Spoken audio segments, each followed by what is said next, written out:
défendre le programme de Nicolas Dupont-Aignan, Debout la France. C'est Nicolas Dupont-Aignan qui est présent. Alors, on a regardé vos propositions. Donc, vous proposez des prix garantis, des quotas. Est-ce que ça veut dire qu'on revient à une PAC d'avant 1992 ? Et parce qu'effectivement, on peut quand même craindre un tel système ne soit pas accepté en fait par les autres États membres. Donc voilà. Est-ce que ça veut dire en fait qu'on sort de l'Union européenne ? Alors, ça veut dire que le modèle actuel n'est pas tenable longtemps. Cela veut dire que si on regarde dans le temps, moi j'estime qu'un homme politique est là pour regarder ce qui a marché et regarder ce qui ne marche pas, et en tirer les leçons. Il y a une PAC intégrée, protectrice, qui a marché. Il y a une destruction de la PAC, avec la soumission de la France à l'Union européenne dans sa mauvaise formule, qui a défiguré et qui a plongé l'agriculture française dans une course sans fin à une mondialisation qui arrive à une situation abominable de destruction des exploitations, de misère de nos agriculteurs, et qui est sans fin. Alors, il y a deux solutions. Soit on continue à se gorger de mots et à faire des discours incantatoires et on ne traite pas la cause du problème, et bientôt on sera déficitaire en lait et on aura une disparition de nos exploitations. Soit à un moment on se dit, oui, il y a nos problèmes internes, et je vais en parler, c'est-à-dire les charges, la complexité administrative, ce qui handicape nos agriculteurs. Et moi, je ne dis pas que tout est la faute de l'Europe, loin de là. Nous avons nos faiblesses à corriger, mais si on reste dans un système mondialisé, avec des accords déloyaux, signés par des partenaires qui échangent, en fait, la destruction de l'agriculture française contre les banques et les assurances et l'automobile allemande, vous allez pleurer misère, et Madame la présidente de la FNSEA fera des discours toujours plus dramatiques parce qu'on n'aura pas traité les causes. Alors je dis quoi ? Mais retour au concrètement, alors pas quota sur tout, attention. Je dis simplement qu'il faut mettre nos partenaires devant une position claire. Soit on revient à une PAC intégrée, protectrice, soit on s'en va. Et on marchera aussi bien avec une politique nationale. La Suisse y arrive, le Canada y arrive, il faut arrêter cette dépendance. On dépense net 9 milliards d'euros, et ça va passer au-dessus de 10 pour l'Union européenne. Net. Donc quand on nous dit les agriculteurs français vivent des subventions européennes, c'est faux. Ils vivent des subventions françaises qui basculent. Aussi. Oui, mais le coût net, c'est 10 milliards. Donc si vous voulez, on est en position de force. Soit nos partenaires cèdent, soit on s'en va. C'est ce qu'avait fait le général de Gaulle. Vous croyez que la politique agricole commune, elle est née comme ça, par un miracle ? Il y a eu 6 mois de chaises vides. Et c'est parce que ses successeurs ont cédé qu'on en est arrivé là. Donc, moi, je ne vois pas comment on peut assurer la survie de l'agriculture française. C'est-à-dire, d'abord, il n'y a pas une agriculture française, c'est pas ici que je vais vous le dire. Il y a des agricultures. D'agriculture de montagne, les petites exploitations, l'agriculture humaine, la qualité alimentaire, l'autosuffisance alimentaire, un revenu digne. Dans un système mondialisé, on va importer du bœuf du Mercosur et du Canada. C'est pas possible. Ça n'existe pas, ça, en fait, pour l'instant. Oui, mais ça va exister, rassurez-vous. Puisque Emmanuel Macron... Du Canada, non, on a bien vu que non. Le Canada, non. Ça y est, ça c'est la propagande habituelle.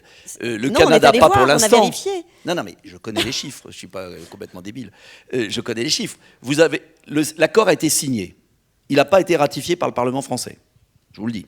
Deuxièmement, l'accord n'est pas rentré en importation, c'est-à-dire que les éleveurs canadiens, mais un jour ils vont y venir. Ah, c'est pas intéressant pour eux, justement. Pour l'instant. Pour l'instant, c'est pas intéressant pour eux, parce qu'il faut qu'ils mettent en place une filière sans hormones. Et en fait, ils n'ont pas forcément un intérêt à le faire. Et le piège qui est fait avec le CETA va se faire sur le Mercosur. C'est la même histoire. C'est-à-dire que la France fait semblant de s'y opposer, mais c'est déjà signé.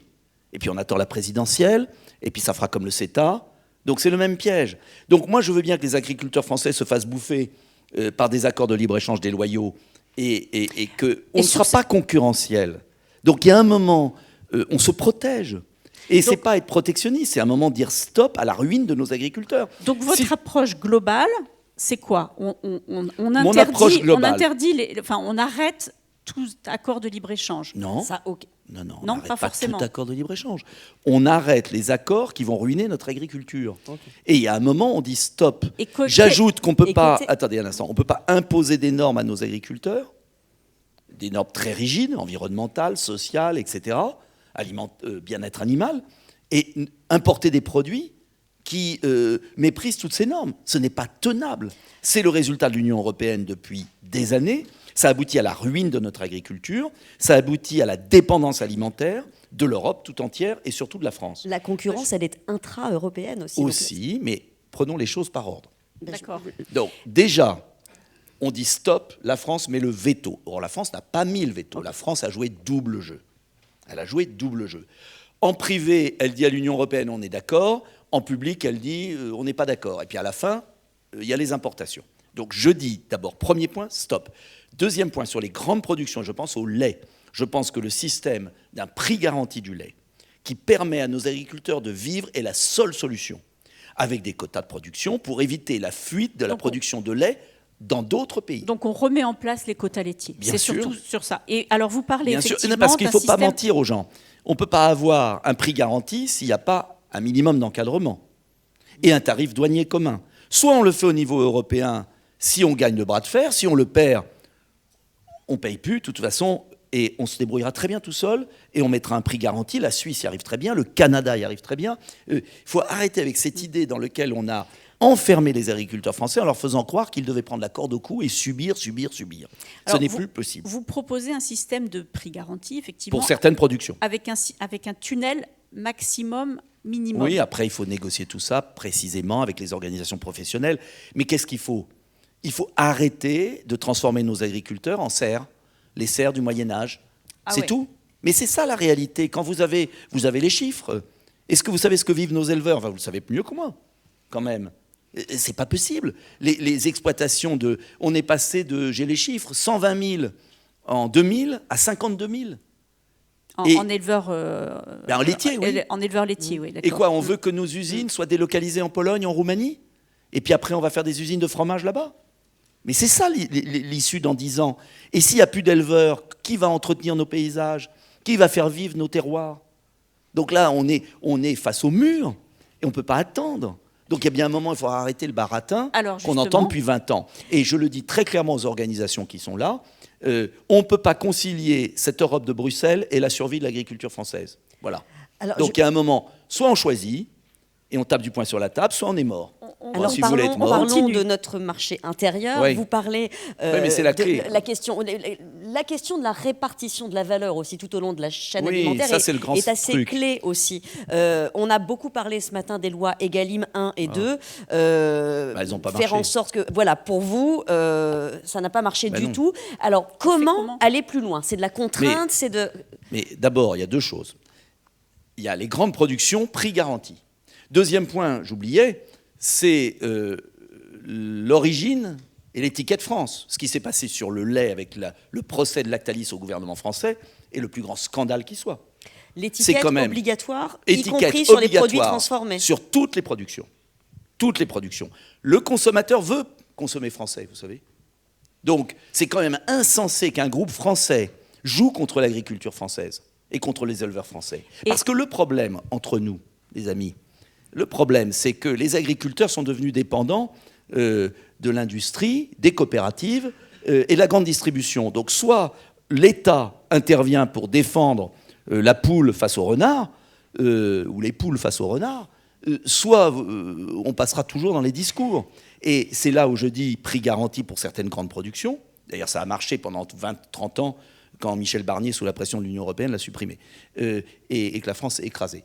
Et puis ensuite, après, bien évidemment, il y a quantité d'autres productions où il ne s'agit pas d'avoir un prix garanti sur tout parce qu'on ne va pas finir en Union soviétique.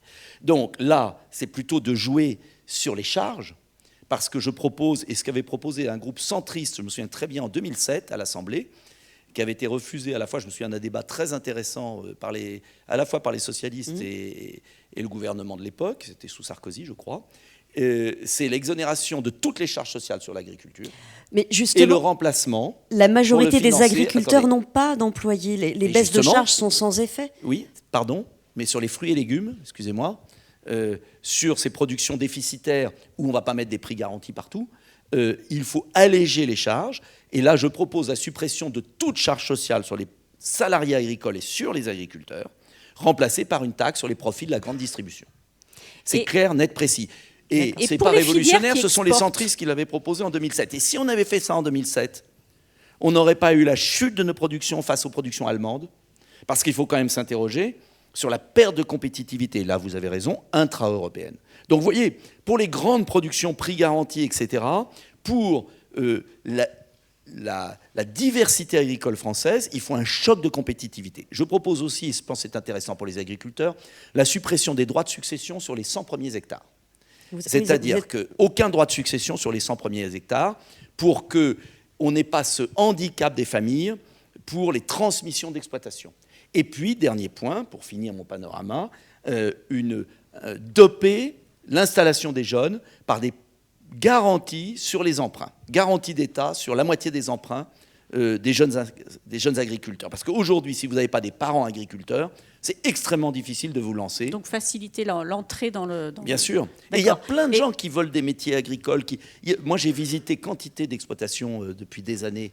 Quand je vois la qualité humaine qu'il y a, le dévouement qu'il y a, l'amélioration des pratiques écologiques, l'amour de la terre des Français, il faut protéger cet écosystème. Et ce n'est pas en s'ouvrant au marché mondial qu'on le protégera. Ce n'est pas vrai. Alors, s'ouvrir au marché mondial, c'est importer et exporter. Il y a des filières qui importent et vous voulez freiner les importations. Oui, mais qu'est-ce que vous faites des agriculteurs, enfin des filières qui exportent? Est-ce que vous interdisez l'exportation? Mais je n'interdis pas l'exportation. Je dis simplement, madame, que c'est toujours le même discours.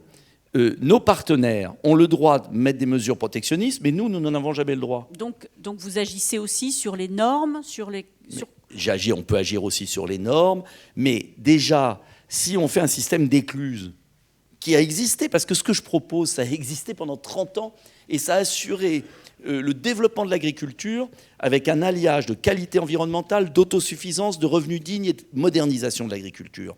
Donc, ce qui est extravagant quand on y réfléchit, c'est qu'il y a quelque chose qui a marché pendant 30 ans qu'on a laissé détruire. Et on tourne autour d'un truc parce qu'on s'est aligné sur un marché mondial. Et parce qu'en fait, on est dépendant d'industriels et de grandes surfaces qui dominent le secteur agricole. Point. Les agriculteurs sont devenus les esclaves d'un secteur agroalimentaire. Il faut appeler un chat un chat. Dépendant aussi d'un système où les prix bas sont garantis. C'était aussi un choix politique qui était fait. Tout à fait. Aujourd'hui, le prix 8 de millions de Français ont besoin de l'aide alimentaire pour vivre. Oui, mais il faut mieux augmenter les revenus des Français que de tuer nos agriculteurs, parce que c'est un puits sans fond. Et c'est toujours la même logique, vous avez raison, pareil dans l'industrie. On a fait croire aux Français qu'acheter moins cher, ça allait leur assurer le développement, cela rassure le chômage de masse. Moi, si c'est cette société que vous voulez, et elle n'est pas adaptée au terroir français. Moi, si on avait des plaines du Middle West ou du Brésil, votre modèle, il va très bien. Mais moi, je veux bien comment on développe l'agriculture de montagne. Non, mais comment, le modèle qu'on défend partout. Parce qu'en fait, on fait croire aux gens qu'on peut tout dans tout. C'est pas vrai. Moi, j'écoutais Madame Lambert, c'était très intéressant. Elle demande tout dans tout. Ça n'existe pas. Gouverner, c'est choisir. Oui, mais là, donc, on ne peut pas demander aux agriculteurs de faire de l'environnement, d'avoir un revenu, d'être en concurrence avec du bœuf brésilien et avec des Polonais et sur les questions payés 3 fois moins. Ça, et avec des charges importantes. Ça, c'est la politique française depuis 30 ans. On vous dit n'importe quoi. Et tous les gouvernements vous disent la même chose et rien ne change et les exploitations disparaissent. Donc, il y a un moment, peut-être, il faut un électrochoc, protection, dopé par des baisses de charges, aider les jeunes. Et puis, un dernier domaine, parce que c'était intéressant ce qu'a dit mon prédécesseur, sur les pratiques environnementales, où il faut progresser. Moi, je ne suis pas jusqu'au boutiste comme lui, mais je pense qu'il y a des progrès à faire. Et j'ai rencontré des agriculteurs qui réduisaient énormément leurs engrais, qui avaient fait des progrès gigantesques depuis 30 ans, et on ne le dit jamais. Et je pense que les agriculteurs, là, doivent dire que les progrès qu'ils ont fait en 30 ans pour la défense de l'environnement sont fabuleux. Sans être nécessairement en bio, d'ailleurs, c'est ce que vous dites. Oui, mais il faut pousser le bio, parce que moi, ça me rend malade quand je vais dans des supermarchés, de voir du bio dégueulasse importé d'Espagne ou d'Italie, ou d'ailleurs, et de voir qu'on ne le produit pas en France, et que les aides bio arrivent toujours avec retard. On a dit à nos agriculteurs, allez vers le bio. Les aides ne sont pas versées à temps. Le prix du bio s'effondre. Ça s'est réglé, c'est ça a passé, été... ça. ouais, C'est passé, ça, quand même. En tout cas, j'en ai encore vu un il y a 15 jours que c'était pas réglé.